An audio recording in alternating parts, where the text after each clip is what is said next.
They say that the cover-up is what makes you look bad.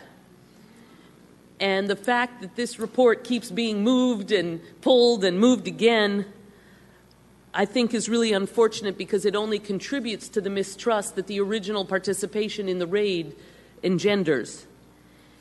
And I want to make clear that when we talk about why it's important to prevent this collusion, it's not only the direct victims of the deportation who suffer.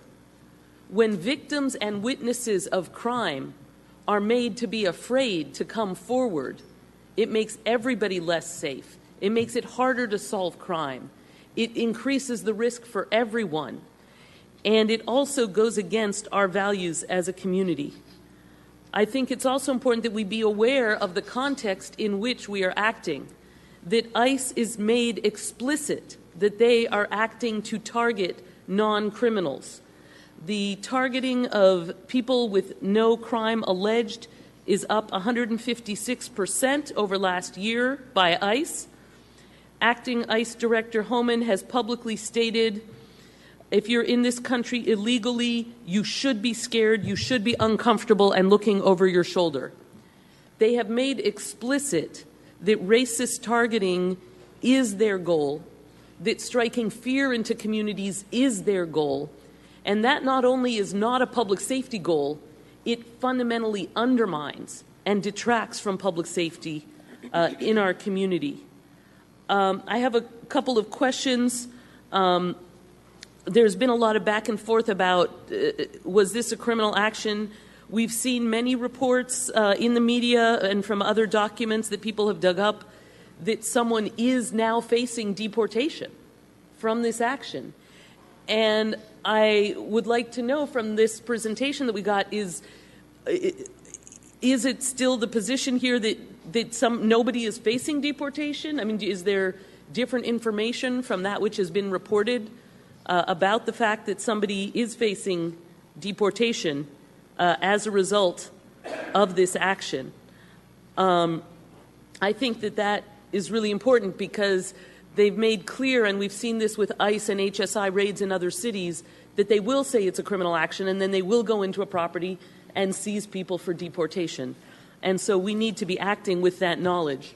I have put copies out here of a new resolution from myself together with Council Members Brooks and Gallo, thank you, which we will be bringing back December 5th to reinforce and re-clarify our policy so as to make clear that we are not to collude with ICE, not even for traffic support, not even to bring them coffee, and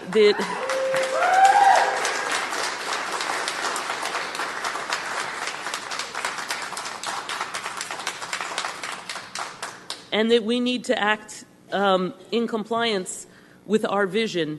And when people say we're not going to be part of Trump or we're the resistance or we're the alternative, that can't just be words. That has to also be our actions.